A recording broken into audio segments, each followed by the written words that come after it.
Okay, please join me in welcoming Olia Lialina and Karen Archey.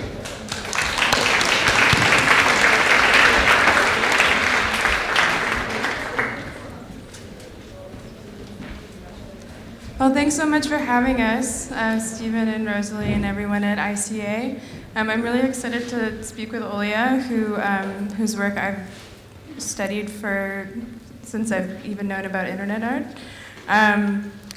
And we're going to talk today mostly about Olia's work, but also a bit about what could be described as a cyber ideology or net language, and how these threads started in Olia's practice as early as 1996.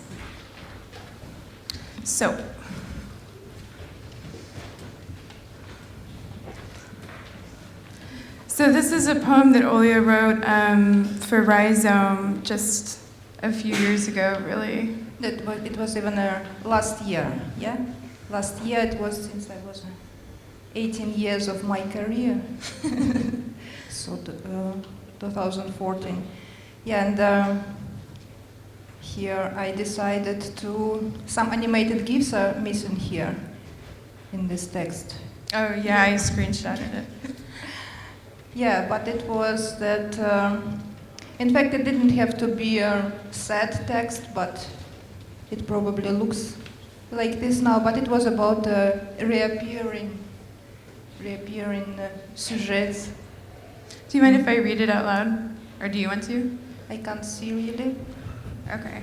18 years of being net artists were 18 years of explaining difference between net art and web art, explaining difference in between net.art and net art, removing the dot from net.artist, being called media artist, being mixed up with the Austrian artist Leah, being called cyber feminist, getting to know that I'm in a show from Vanity Search, getting requests to send screenshots in 300 DPI, refusing to show the work offline, refusing to show the work without an address bar, rejecting Internet Explorer and later Safari, being told that there's no fee for online works, being interviewed about net art economic models, praying that it works in the next browser version, updating for the next browser version, making no backups, editing files directly on server, ignoring the rumors that net art is dead, learning HTML, teaching web design. These are not only the things that happened to me, but the ones that were there from the very beginning and never went away. True, it's a bit sad. Yeah. Now when you read it. It's a little sad, but the reason why I pulled this out was because I was really interested in hearing about the dot and net.art and how that has become such a strong, like obviously something that you've been dealing with for 18 years, and also something that has very much to do with branding and how we brand artistic movements, and very much similar to how new artistic movements are branded, like post-internet, or even like systems of thought like object-oriented ontology and so forth. So I guess 19 years later now, I'm curious to hear your thoughts on that persnickety dot. Yeah, thank you for this question. I would like to also make a remark that the words are very important. The use of words also for the artists who are calling themselves not as an artist, but as like media artists, net artists, digital artists, computer artists, and now I can continue, software artists, whatever. All this, I can imagine some people are not conscious about it. Some just use whatever words. But there is also, for some, it's really a big deal. Yeah? So maybe I belong to the people for whom every letter in this word, in this title, so whatever brands, you can also say brands is very important. And like if to go to the first line and to say net art or web art. In 1996, I would get very upset if somebody would call me web artist and not a net artist. Because for what we were doing for the work, it was very important to show that things are distributed now. that the internet connection is important. It's not these visuals in the browser that are of value, but that one server is connected to another one. And so it's not web, it's the internet. Yeah? And today, I gladly and almost only call myself a web artist because like my last 10 years, what is it now, 2015 already. Last 15 years I saved by preserving old web culture, or let's say just old web pages, and this being on the web, working for the web, making things with the browser and respecting or hating or whatever, but being in a browser are so important that I always push this web thing. But you asked me about the dot in net art. Yeah, at that time it was important to emphasize that net art, it was just a group of people.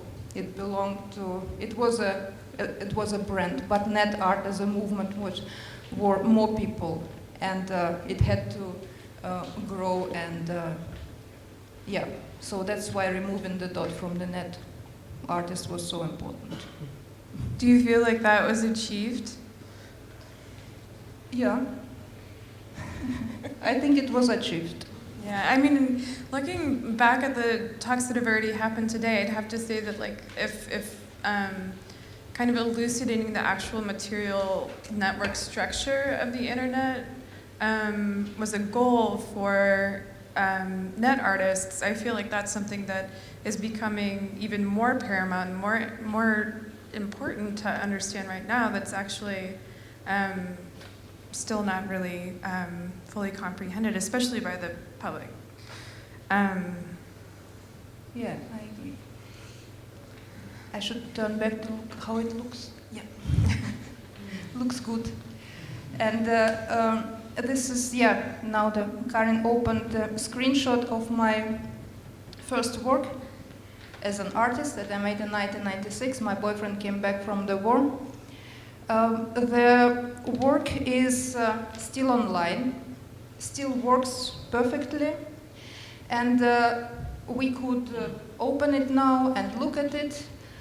But I really prefer, this the last years, if it is about public presentation, or even about the exhibition, I would prefer to leave the screenshot on the screen.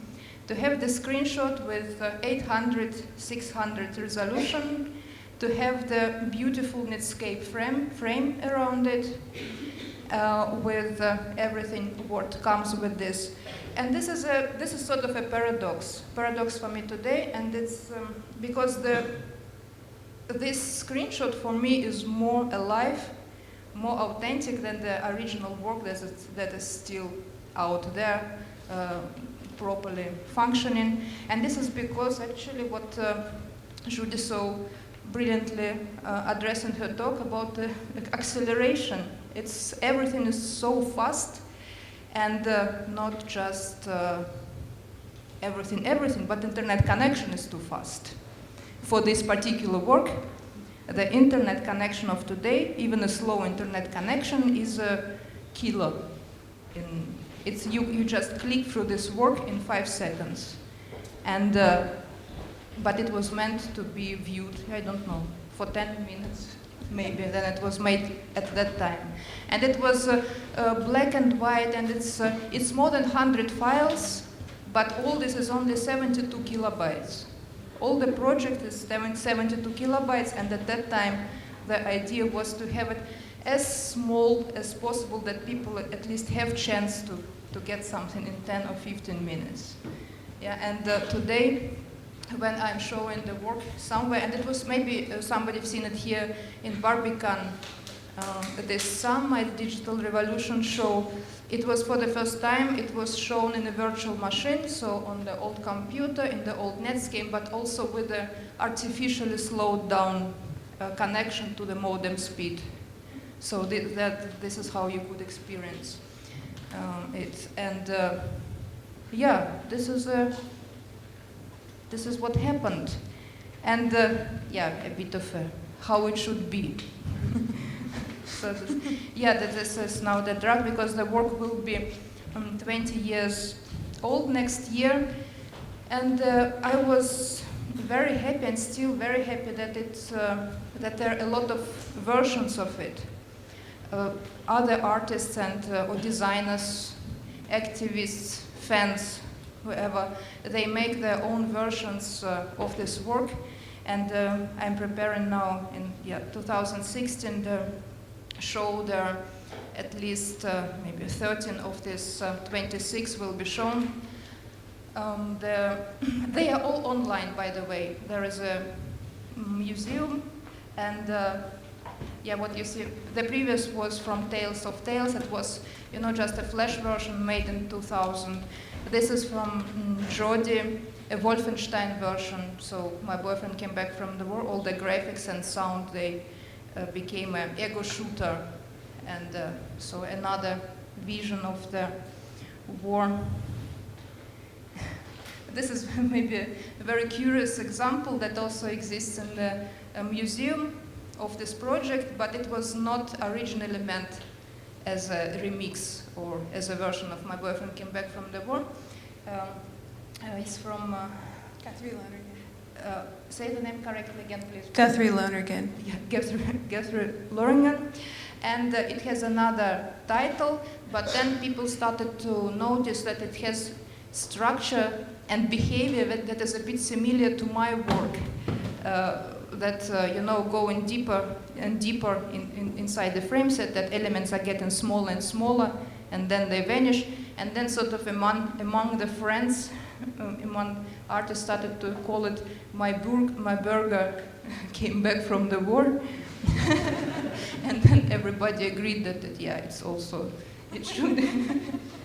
it should be the version of this work. I couldn't get a good screenshot of the burgers because you have to like actually interact with it to get the effect. But and so I happened across this interview between Olia and Josephine Bosma on, I think it was Net Time in 1997.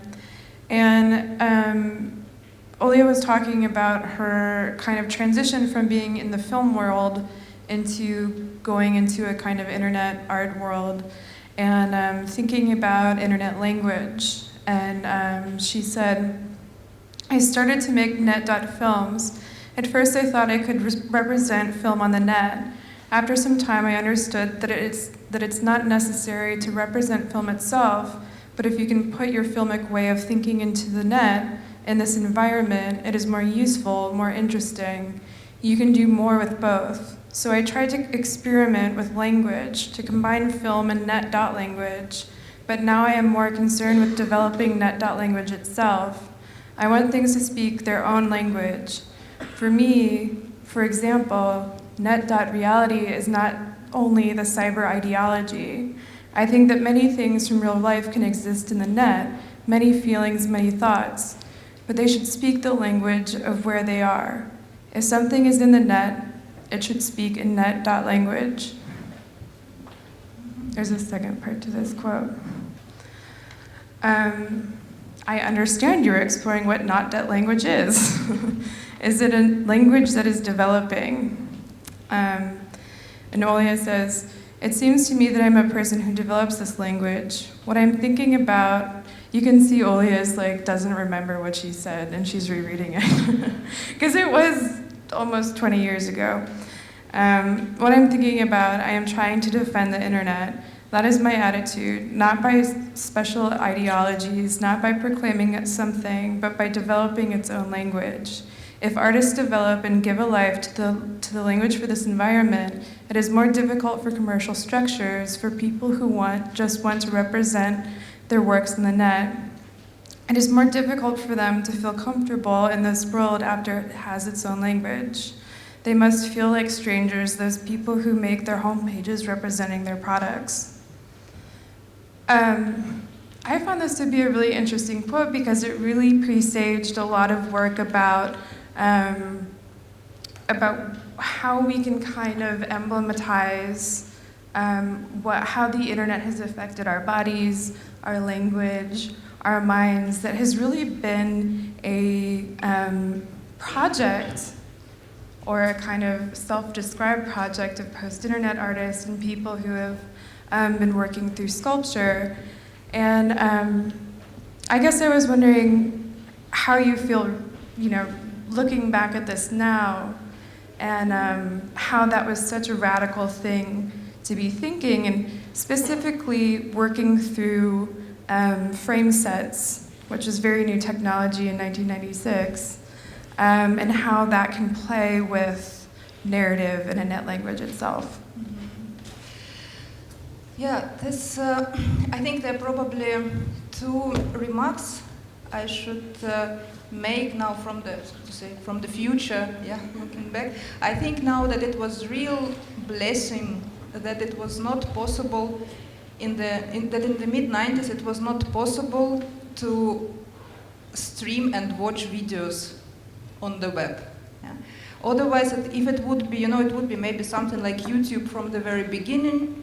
We wouldn't have anything. We wouldn't have also post-internet art. We wouldn't have. No, I'm afraid. So it gave at that moment it gave you the chance to you can't put film online. You will make film online. Yeah? You will use HTML. You will use frames, not film frames, but browser frames. But you will tell the story. You will find the way to narrate. If you want to make somebody cry, you will also with this with this means, with this material, you can achieve it. So this was, and it's of course not only about me, not at all. It's about artists who were doing this. And then the second thing, and this is why I was so much insisting on development of its own language in this text and maybe in some others, is the thing that at that time the web was seen not as a place where you can be creative, where you can express yourself, where you can make an artwork that should have to exist there. At that time, if you would type in a search engine, not in Yahoo, not in Google, not even in Yahoo, but in Magellan or Alta Vista, if you would type the net art, you will just get some home pages of photographers or painters who are showing their work online. And this was, it was also the fight for the right keywords, that these words belong to people who make art online and not just represent it. And so it was about language. Oh, are we already here? I mean, I think that also part of this talk is going to be about archiving. Do you want to skip to that, or do you want to talk about this now?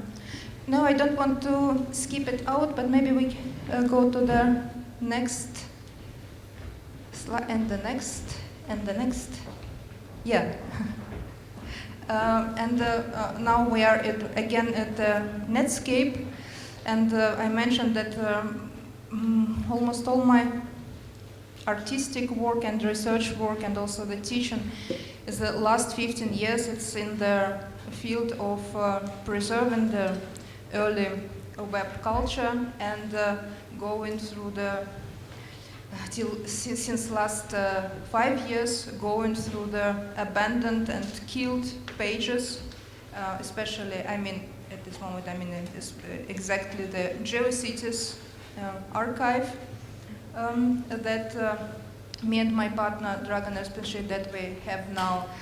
And this is, like what happened with being this is my thing about being a web artist today. I'm all the time working with the heritage left by the unprofessional amateur web users who were making their web pages in between 95 and 99. No, they were continuing to make it, but I am now in 99.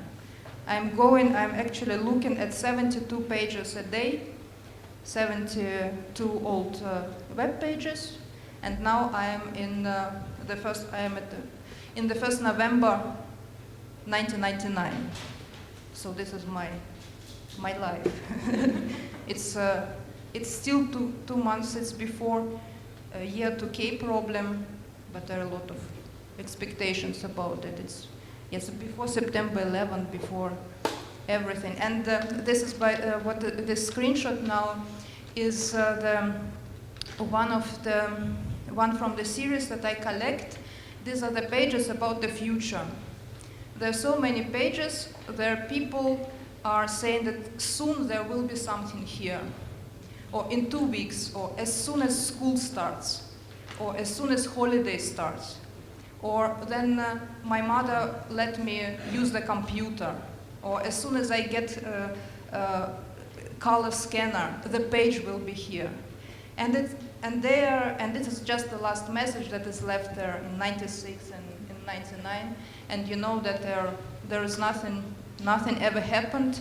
Maybe somebody got uninterested in GeoCities, maybe in the web in general, and then maybe it was already, in some years it was already Facebook and no page making. And these are very touching and beautiful pages, and this is, it's also beyond under construction culture. It's not just under construction sign, yeah? It's a story of some tragedy also behind it.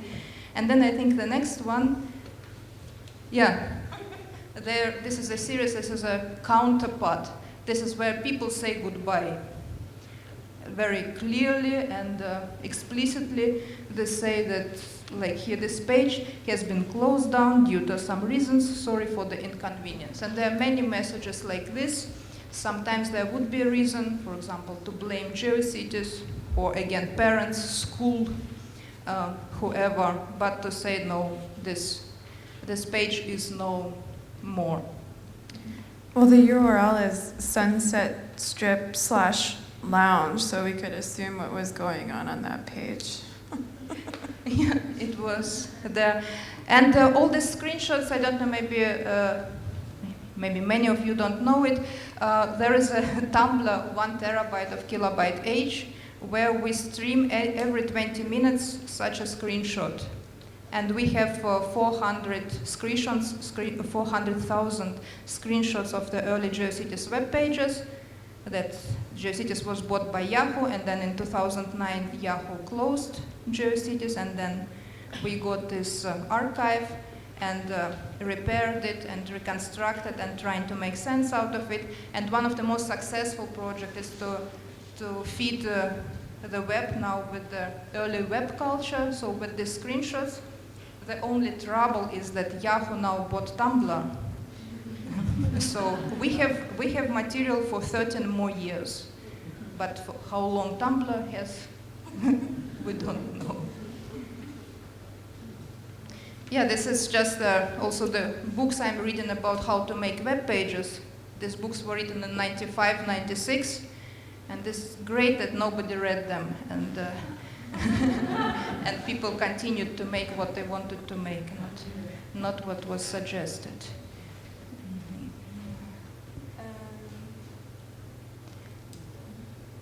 That's, do you know this GIF that is called pman.gif? Did anybody ever use it on their web pages? No? If you ever made, can you see it? But this is one of these elements of the early web culture, what I'm busy with. For example, in our archive, he is to be found on almost 800 web pages. And the great thing about this pman that it was sort of dislike button of that time. To say something that, what you don't like. And as you can imagine, there was always another icon next to it, what he was peeing on.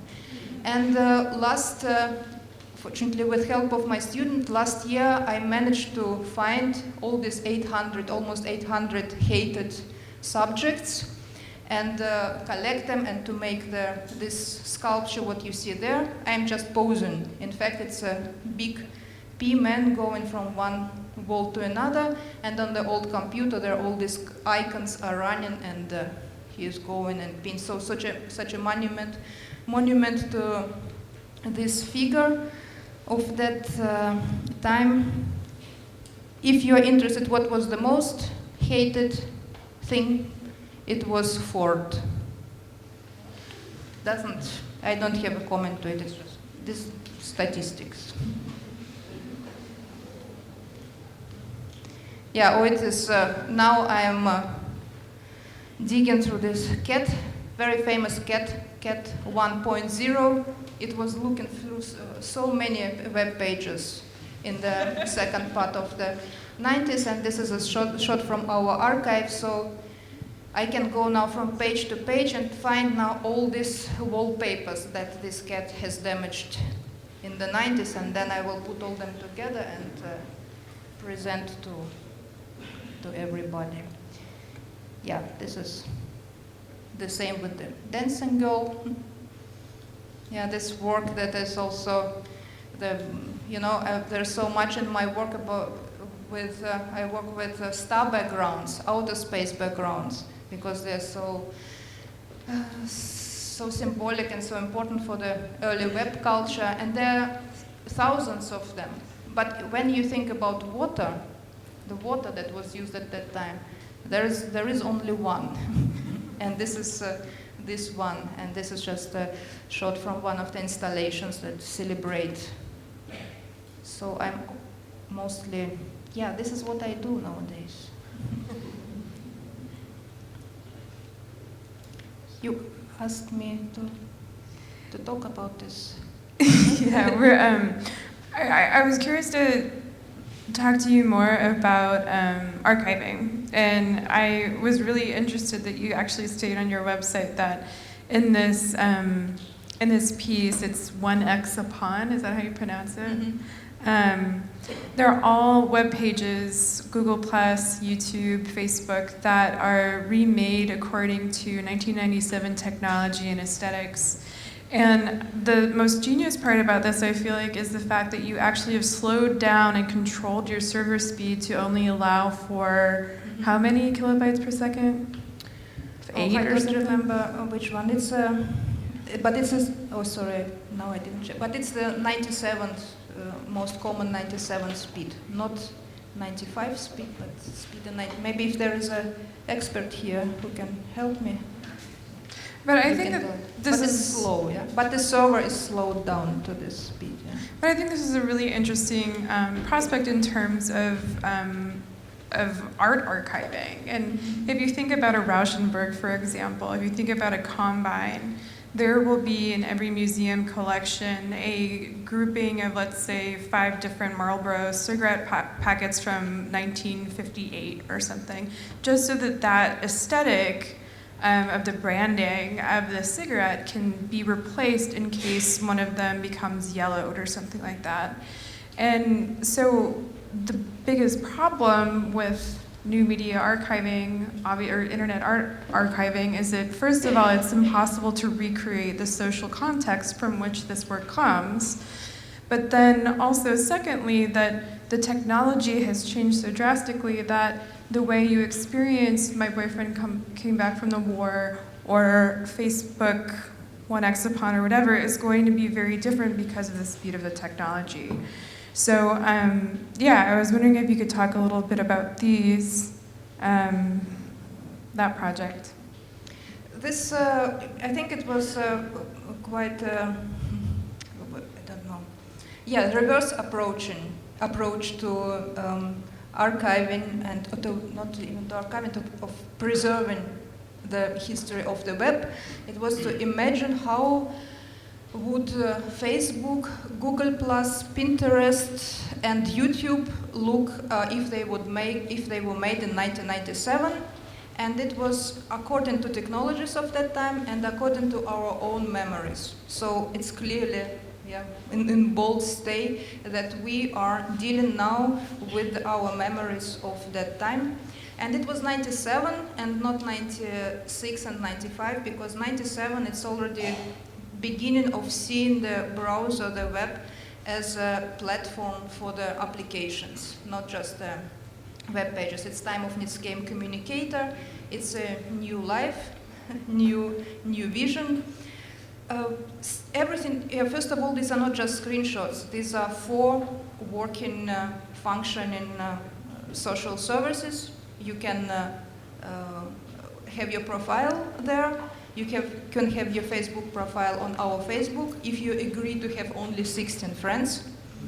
And at our place you only can, but maybe it's enough, yeah? Maybe we only have 16 friends because it wouldn't be possible to divide screen into more parts of friends and still have a reasonable icon, yeah, for a reasonable profile picture. And it's always, reloading, and for example here you have, it's still a wall, but it's another vision of the wall. If it had to be the wall at that time, it had to be brick background, yeah? It would have to be wallpaper or brick or something, so this was the way to bring metaphors across. Yeah, and it's quite slow. So, but I also can imagine that sometimes we thought about it, what did we make? Actually, this project is quite stable. It's already 3 years old. It is not changing its algorithm, it's not changing its look. So it is there. We don't know, and we can imagine that our Facebook will be there for longer than the normal Facebook. And it can happen that maybe for archaeologists in 10 years, this will be the reality. They will think, oh, this was the Facebook. Oh, it was from 97. So also trying to troll the future historians.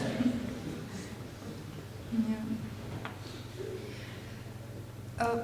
If I have a, should I? How are we doing on time? We should. Okay. Can I talk about the users?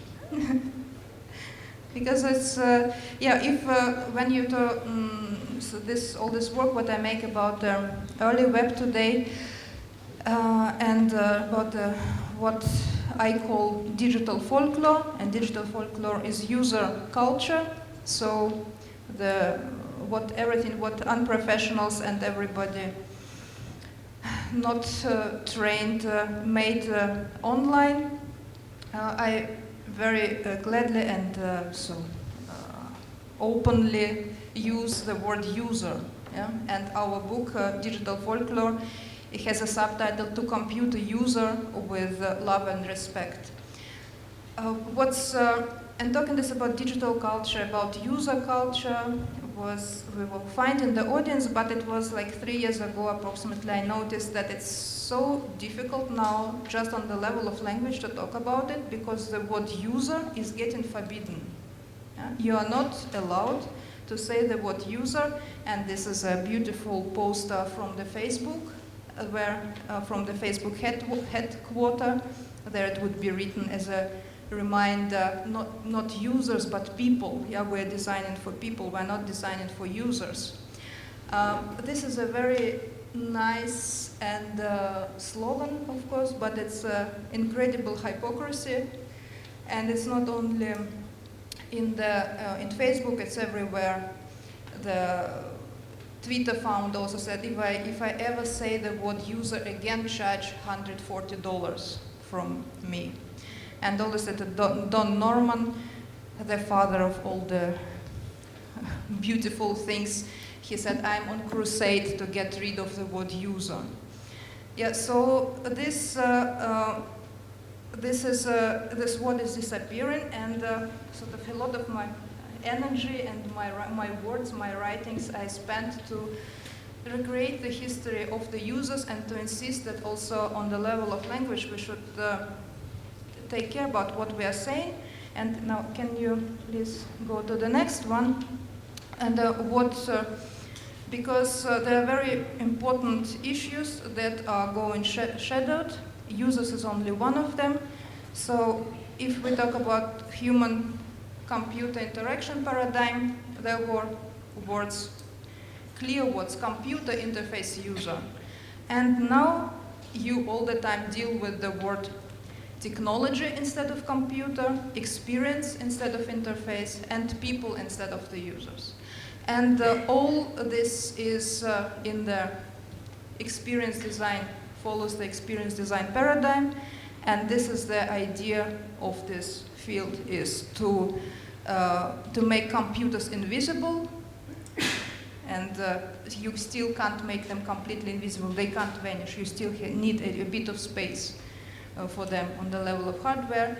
And you don't have, say, interface this all as experience. And of course, how can you say users? Then everybody would understand that there are still computers. You should say people.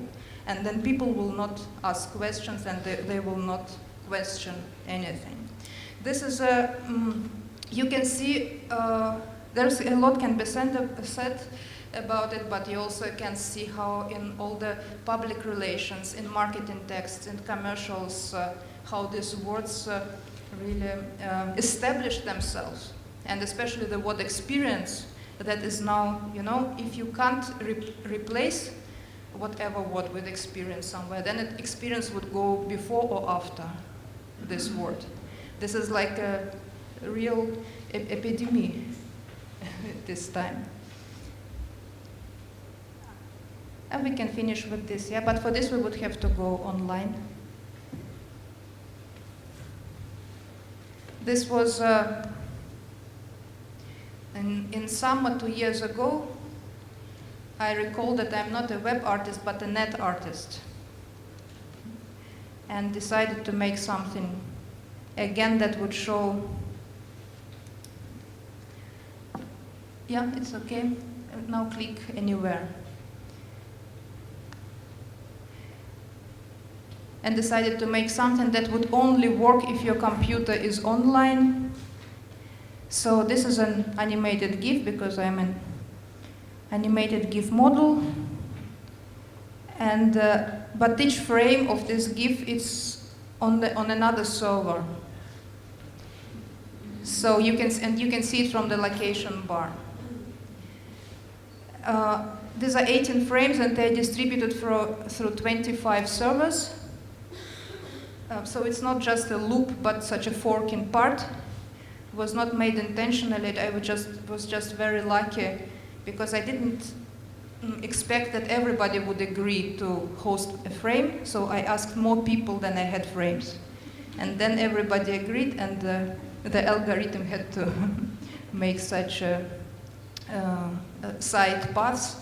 Yeah, this is one of the works of mine that tries again to attract attention to the browser and to the location bar, because maybe, where you can see the URL, because maybe you've noticed that there is also from the developer side, from people who develop software, and especially the browser, that there is an urge and, I don't know, drive to remove the location bar, that you don't see, that you can't see what are these files, what are these domain names. And I still think that this actually, it's our last command line, yeah, our last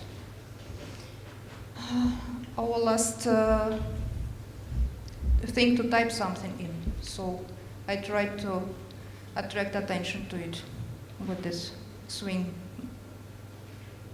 Yeah. Well, I think we have a couple other things, but maybe we should open it up for questions. Do we have any questions?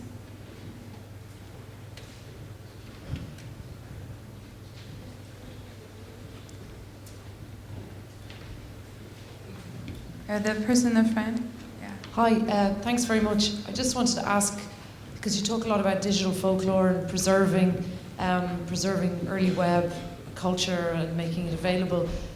How do you view how you might apply that to today? You know, if you were looking back 10 years from now, because it seems like the internet you talk about, it's a beautiful, it's like the Wild West, whereas now it's sort of being narrowed down to Google, Amazon, Facebook, Twitter, you know, and people only have a limited amount of sort of customization or how they can code things. It's, of course, the landscape changed completely, yeah. But there are projects, there is a resistance. Also, there are initiatives that are going in direction that you should have your own web page and host it on your own server.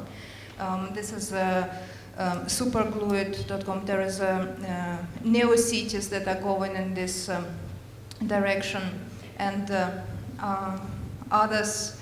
So, but I think the main thing actually is maybe not so much where you host it, but this, I think it would be very great to come to the idea again to make your own web page, because it's extremely conscious activity, it's very medium-specific activity. This is something what can really make you digital native. Yeah. I mean, for me, this, like, I don't know if you guys have seen this documentary on Aaron Swartz, The Internet's Own Boy, but if you haven't, it's freely watchable on YouTube, and I highly recommend it.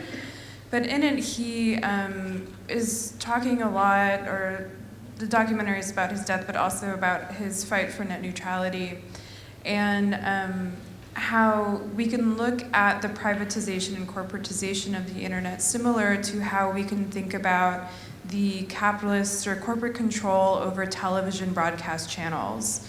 And so while there at once was a very beautiful public access history in TV that is slowly becoming practically invisible now. And he's saying basically this is what's happening with the internet, that further and further we have fewer opportunities to actually host our own completely autonomous broadcast channels, which would be a web page. And so this kind of march towards the corporatizing of the internet is something that I would think that is basically tandem with the disappearance of digital folklore. There is not really disappearance of digital folklore.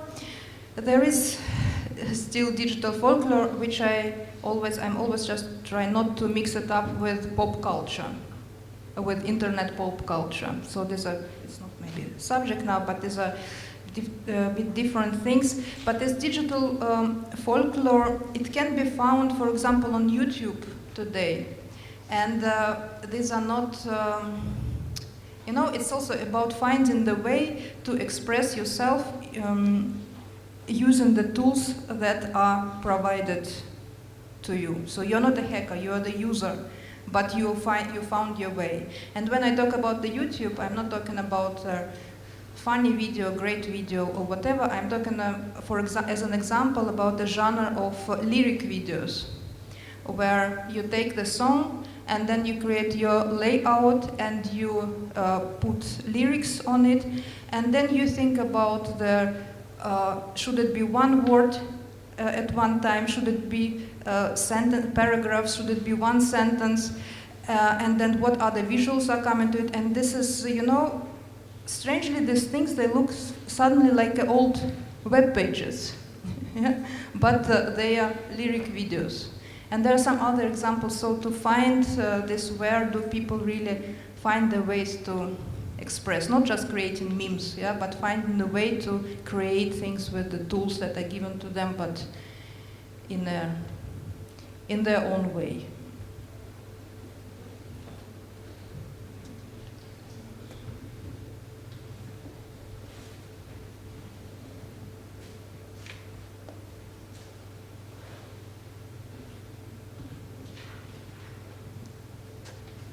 Hi, there's some new mediums coming along, and I was just wondering if you could comment on whether, for instance, something like virtual reality, are we already too far down the sort of private road for those mediums to host cultures like the early web browsers did? And do you see amateur users still being able to create culture in these new mediums? And yeah, how can we deal with that? I couldn't hear the question. Sorry. With new mediums like virtual reality, can we still create vibrant cultures, or is it too What close? cultures? Sorry, vibrant. Or what do you say? Vibrant, like exciting and engaging. Mm-hmm. Yeah, no, virtual reality depends what you mean exactly. But if you mean the classic virtual reality, it's always the future, and it's a big field for digital folklore. We just don't see a lot of it because it happens in the labs. Yeah, but also working with the primitives and creating something out of them. It's of course a big deal. Or you are talking about Oculus Rift and Yeah, something like that. so, yeah, this is not a thing what I looked at yet. I hope, but I don't have examples I can bring to you now. Do we have any further questions? Just perhaps one more.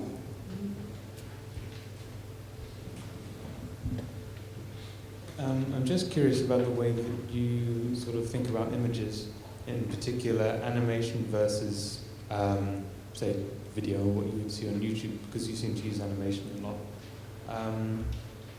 Is it maybe linked to a more manual kind of image production rather than a kind of machine-based image production that video is?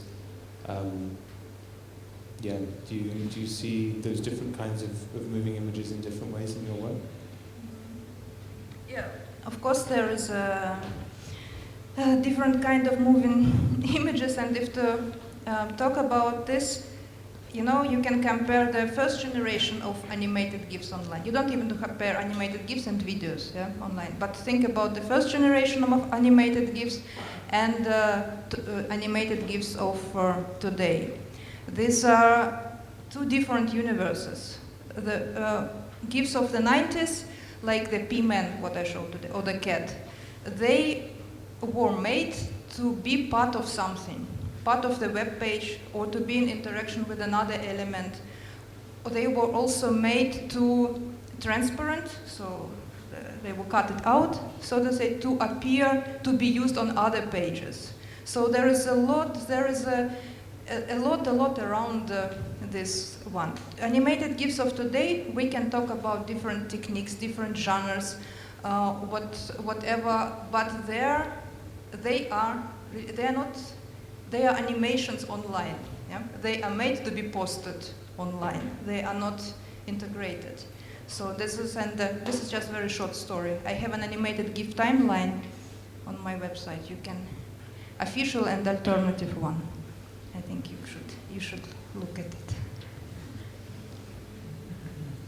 Hello, but the use of animated GIFs today. I'm here.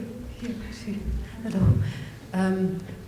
For me, brings up something you mentioned in the beginning of your talk, namely a new form or updated form of cinematic imaginary, because very often these GIFs are short, clips, from existing TV series or films, and they are used basically in a question-answer or in a response format, so that different people will post or add on these animated GIFs onto another as if it was a cinematic narration. It's just that this is made basically in a conversational format. It's not collective or anything, but it's something like live montage. I find this very interesting also in relation to, filmic editing and so on. Yeah, this is part of the more contemporary, perfect example for the more contemporary, for this century, digital folklore culture that was very strong on MySpace, exactly as phenomena like you describe it, that there is one animated picture that is answering to another. And these are the beautiful films, and each film can have a nice Monday, have a nice Monday, have a nice Monday, have a nice Monday, but there is a different glitter applied to each of them, and then you get a nice Monday. Okay, if we have one last question, maybe. I wonder if we could consider a little bit this category post-internet art, and if you feel you have a relation to that category, and how you would describe it in sort of contrast to your practice. You don't have to. There is the thing about it's already. I want to say late. a quick proviso that I think that to be able to answer that question, you have to understand what post-internet art is. And there's really no definition that is really stuck. As someone who created the show Art Post-Internet, I have to say that like there isn't a universally agreed upon definition. So I think that it's kind of putting someone on the spot when there's... Well, I mean, okay, in terms of the frame of internet art as folklore or vernacular, does it, is there a relation to post-internet art as a new form of vernacular or folklore on the web? Yeah. For me, post-internet art started a bit, maybe a bit earlier than it became a thing, and it was also connected with something what I called the third generation of net art. I have my own gradation. So the first generation of net artists, I meant people, and it's not chronological. First generation, these are people who come and start to talk net language but they come from the other contexts. They have other experiences. This is not where they started to work. Yeah? So this is the first generation. Second generation, it's maybe a bit ironic. I mean, people, as I call it, people who are students or artists who studied Geordie at school. So these are people who were taught net art, and it's a different situation. And then there was a last generation. In between second and third generation of net artists, there is the last one. It's the only chronological thing in this line. And these are, here I mean period in between .com crash and the beginning of YouTube. So this, yes, that nobody wanted to make everything online or offline about the internet. So such dead times, and only some people who continued to work. And then there is what I called third generation some years ago, but it got named post-internet art. These are artists working with the internet as a mass medium. It's completely different relations, different challenges, and different works. Well, also, and I would add that there's a kind of distinctive physical element to post-internet work as far as I understand it. And, you know, I certainly didn't invent the word, but I think it's pretty agreed upon that this is work that has a market presence, that actually exists within an art system, within institutions, within a market. And I think that that knowingness is something that exists in contradistinction from what could be called digital folklore, if digital folklore has in it a kind of inbuilt naivety, or at least a completely different idea, or it just exists on a completely different playing field than gaming a financial, intellectual system in the way that you really would have to do as an artist today. I mean, I guess some opt out of it, but I think that that's an unfortunate truth. Okay. That's a really awful thing to end on, though. But we will continue in only 15 minutes. Thanks a lot, Karen and Olia, for this fantastic panel.